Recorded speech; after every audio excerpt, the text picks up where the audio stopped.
आइए जानते हैं आज के प्रमुख अंतर्राष्ट्रीय खबरों को। पहले एक नजर हेडलाइंस पे।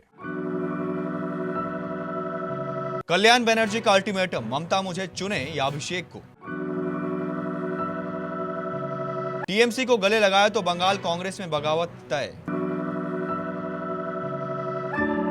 परसों ही बेटे से बात हुई थी, कहा था सब ठीक है। ओमान में मिसाइल हमले में मारे गए शिवानंद के पिता ने और क्या क्या बताया। स्ट्रेट ऑफ हॉर्मुज में जहाज पर बमबारी, देवरिया के शिवानंद चौरसिया की मौत से पत्नी बच्चों का बुरा हाल। अमेरिका के हमले में ईरान के 2 बड़े वाटर टैंक तबाह, 20,000 घरों में पानी की सप्लाई ठप। सावन में लगेगा साल का आखिरी सूर्य ग्रहण। ऑस्ट्रेलिया के बाद कनाडा की तैयारी, जानिए दुनिया के और किन देशों ने उठाया यह कड़ा कदम। अमेरिकी कंपनी ने भारत से समेटा कारोबार, सभी 250 कर्मियों को निकाला। 31 साल बाद साथ दिखे अक्षय रवीना, एक्टर बोले पहले वो हीरोइन थी, अब हीरोइन की मां है। वैभव सूर्यवंशी के लिए अफगानिस्तान ने बनाया नेहरा जी जैसा प्लान। ममता बनर्जी की मुश्किलें कम होती नहीं दिख रही। विधायक और सांसद लगातार उनका साथ छोड़ रहे हैं। इस बीच उनके सबसे करीबी सांसद कल्याण बनर्जी की भी गुरुवार को नाराजगी सामने आई। उन्होंने कहा कि ममता दीदी को तय करना होगा कि वे मेरे साथ हैं या अभिषेक बनर्जी के साथ। अभिषेक को सीनियर नेताओं का सम्मान करना नहीं आता, वो बहुत अहंकारी है, इसी वजह से पार्टी बर्बाद हुई है। उन्होंने कहा अगर ममता दीदी को अभिषेक बनर्जी पर ही निर्भर रहना है तो उनके साथ रहें और मुझे छोड़ दें। अगर उनसे अलग रास्ता चुनती है तो मैं ममता दीदी के साथ हूं। कल्याण की नाराजगी की वजह टीएमसी का फर्जी साइन केस है। उन्होंने बताया मुझे आधी रात को बताया गया कि इस केस से जुड़े वकील बदल गए हैं, इनमें मैं भी था, यह अपमानजनक है। पश्चिम बंगाल की राजनीति में इन दिनों टीएमसी और कांग्रेस के संभावित राजनीतिक समीकरणों को लेकर चर्चाओं का दौर गर्म है। हालांकि बुधवार को कांग्रेस और तृणमूल कांग्रेस दोनों ने इस बात से साफ इनकार कर दिया कि टीएमसी के कांग्रेस में विलय या किसी औपचारिक राजनीतिक समझौते को लेकर कोई बातचीत चल रही है। इसके बावजूद दोनों दलों के शीर्ष नेताओं के बीच हुई हालिया मुलाकातों ने राजनीतिक अटकलों को और हवा दे दी है। हालांकि बंगाल कांग्रेस के नेता टीएमसी के साथ किसी भी तरह के गठबंधन के विरोध में हैं। उनका कहना है कि पार्टी टीएमसी के साथ कोई गठबंधन नहीं करेगा। अमेरिकी सेना ने ओमान के तट पर भारतीय तेल टैंकर सेंटोन बेलो पर 10 जून को हमला किया। इस जहाज पर 24 भारतीय क्रू मेंबर सवार थे, जिनमें से 21 को बचा लिया गया था, जबकि 3 नाविकों को लापता बताया गया था। हालांकि इसके बाद भारत सरकार के पोर्ट्स, शिपिंग और जलमार्ग मंत्री सर्बानंद सोनोवाल ने गुरुवार को बताया कि लापता हुए तीनों भारतीय नाविकों के शव मिले हैं। मृतकों में उत्तर प्रदेश के देवरिया के रहने वाले शिवानंद चौरसिया और हिमाचल प्रदेश के हमीरपुर जिले के रहने वाले आदित्य शर्मा शामिल हैं। शिवानंद इंजन फिटर के रूप में तैनात थे, जबकि आदित्य शर्मा डेक कैडेट थे। हिमाचल प्रदेश के मुख्यमंत्री सुखविंदर सिंह सुक्खू ने जानकारी दी कि मृतक आदित्य शर्मा नादौन के गलोड निवासी थे। देवरिया जिले के सुरौली थाना क्षेत्र के ग्राम सुरौली में उस समय मातम छा गया जब स्ट्रेट ऑफ हॉर्मुज में एक जहाज पर हुई बमबारी में स्थानीय निवासी शिवानंद चौरसिया की मौत की खबर सामने आई। 36 वर्षीय शिवानंद चौरसिया के निधन की सूचना मिलते ही परिवार में कोहराम मच गया और पूरे गांव में शोक की लहर दौड़ गई। मिली जानकारी के अनुसार शिवानंद चौरसिया लगभग 6 महीने पहले फिटर की नौकरी करने के लिए मुंबई गए थे।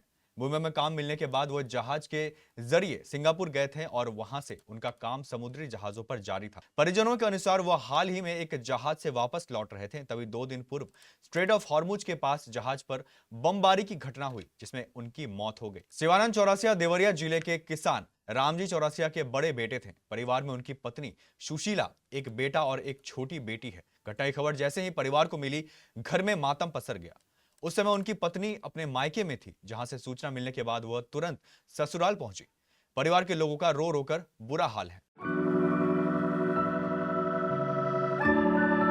बुधवार को अमेरिकी हमलों ने ईरान के दक्षिणी शहर सिरिक में 2 प्रमुख जलशायों को निशाना बनाया, जिससे अस्थायी रूप से हजारों लोगों की पानी की आपूर्ति ठप हो गई। अमेरिकी सेना ने ओमान के तट पर ईरान द्वारा अमेरिकी सेना के एक अपाचे हेलीकॉप्टर को मार गिराया जाने के दावे के बाद हॉर्मुज में केशम द्वीप और दक्षिणी शहरों जास्क व सिरिक पर देर रात हमले किए थे।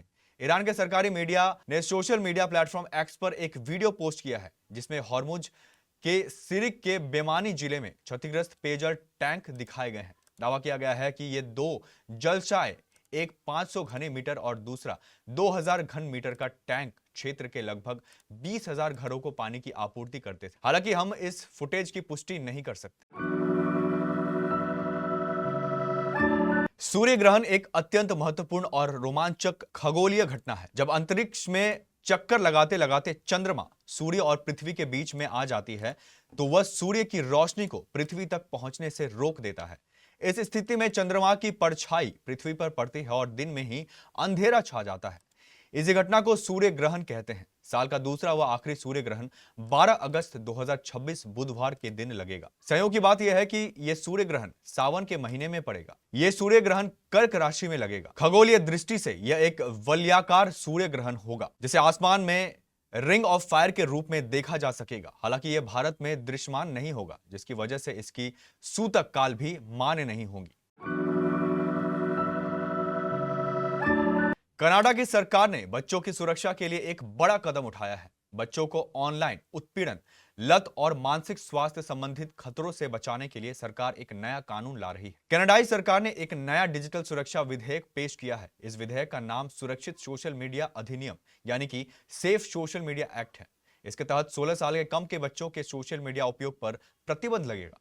सरकार का कहना है कि सोशल मीडिया कंपनियां तभी छूट पा सकेंगी जब वे यह साबित कर दें कि उनका प्लेटफॉर्म बच्चों के लिए पूरी तरह सुरक्षित है।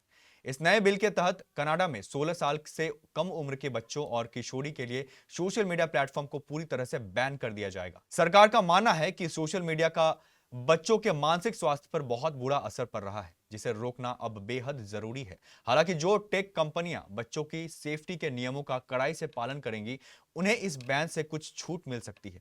सिर्फ सोशल मीडिया ही नहीं बल्कि एआई चैटबॉट्स को भी इस बिल के दायरे में लाया गया है। सरकार एक नया डिजिटल रेगुलेटर बनाएगी जो इंटरनेट सुरक्षा नियमों को तय करेगा। टेक कंपनियों को अब खुद अपने प्लेटफॉर्म पर मौजूद खतरों की पहचान करनी होगी और उन्हें ठीक करने के लिए तुरंत कदम उठाने होंगे।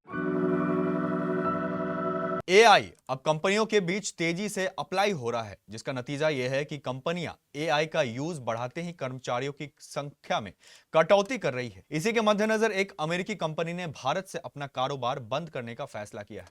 इससे भारत में काम कर रहे सभी 250 कर्मचारियों की नौकरी प्रभावित हुई है। यह अमेरिकी real estate tech company open door है, जिसने भारत स्थित अपने परिचालन को बंद करने का निर्णय लिया है क्योंकि कंपनी संयुक्त राज्य अमेरिका में छोटी एआई बेस्ड टीमों की ओर रुख कर रही है। कर्मचारियों के साथ शेयर किए गए एक नोट में ओपन डोर के सीईओ काज नेजातियान ने कहा कि कुछ महीने पहले जब कंपनी ने ओपन डोर 2.0 लॉन्च किया था, तब भारत में उसके लगभग 250 कर्मचारी थे। इसमें से पहले कुछ महीनों में कुछ नौकरियों को वापस संयुक्त राज्य अमेरिका में स्थानांतरित कर दिया गया था। अक्षय कुमार और रवीना टंडन एक बार फिर अपनी upcoming film Welcome to the Jungle को लेकर चर्चे में आ गए हैं। इससे पहले दोनों कई सुपरहिट फिल्मों में काम कर चुके हैं। मोहरा, खिलाड़ियों का खिलाड़ी, पुलिस फोर्स इनमें से एक है। फिल्म के ट्रेलर लॉन्च पर बात करते हुए अक्षय कुमार ने एक्ट्रेस के साथ अपना अनुभव शेयर करते हुए उनके प्रोफेशनल बिहेवियर की तारीफ की। अक्षय ने एक किस्सा याद करते हुए कहा, वो आज भी वैसी ही है जैसे पहली थी। मुझे याद है जब हम एक फिल्म की शूटिंग कर रहे थे और सूरज डूबने वाला था, बस 25 से 30 मिनट बचे थे और ग्रीन रूम काफी दूर था। रवीना को कपड़े बदलकर वापस आना था जो काफी मुश्किल था। अक्षय ने कहा, मुझे आज भी याद है कि वो जनरेटर वैन में गई और वहां से जल्दी कपड़े बदलकर वापस आ गई। अक्षय ने कहा, उनमें बस बदलाव इतना ही आया है कि वो पहले एक हीरोइन थी, अब वो हीरोइन की मां है। उनका इशारा रवीना की बेटी राशा ठडानी की ओर था। भारत ए और अफगानिस्तान ए के बीच श्रीलंका के दाम्बुला स्थित रंगीरी दाम्बुला इंटरनेशनल स्टेडियम में खेले गए ट्राई नेशनल ए सीरीज 2026 के मुकाबले में युवा बल्लेबाज वैभव सूर्यवंशी ने एक बार फिर अपनी आक्रामक बल्लेबाजी से सुर्खियां बटोरी। हालांकि इस बार वह बड़ी पारी खेलने से चूक गए और अफगानिस्तान ए की सोची समझी रणनीति का शिकार बन गए। गुरुवार 11 जून को टॉस जीतकर पहले गेंदबाजी करने उतरी अफगानिस्तान ए की टीम के सामने भारत ए की शुरुआत वैभव सूर्यवंशी और प्रभसिमरन सिंह ने की। वैभव शुरुआत से ही बेखौफ अंदाज में नजर आए और अफगान गेंदबाजों को लगातार हमला बोलते रहे। उन्होंने महज 22 गेंदों में 44 रन ठोक दिए, जिसमें 9 शानदार चौके शामिल थे। उनका स्ट्राइक रेट 200 का रहा और ऐसा लग रहा था कि वह एक और बड़ी पारी की ओर बढ़ रहे हैं।